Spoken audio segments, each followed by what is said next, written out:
ਪਹਿਚਾਣ ਬਣਾਉਣੀ ਸੌਖੀ ਨਹੀਂ ਹੁੰਦੀ।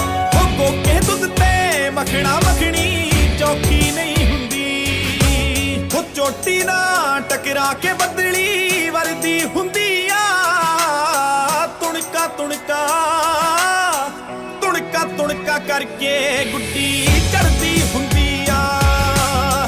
ਤੁਣਕਾ ਤੁਣਕਾ ਕਰਕੇ ਗੁੱਡੀ ਚੜਦੀ ਹੁੰਦੀ ਆ।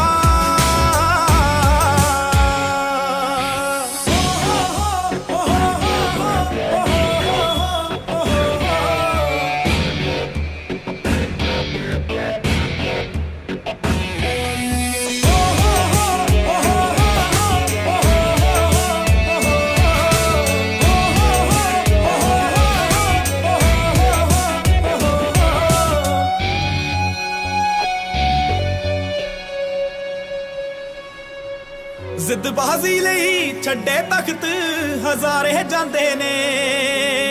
ਮਾੜਾ ਹੋਵੇ ਟਾਈਮ ਤਾਂ ਮਿਰਜ਼ੇ ਮਾਰੇ ਜਾਂਦੇ ਨੇ। ਜ਼ਿੱਦਬਾਜ਼ੀ ਲਈ ਛੱਡੇ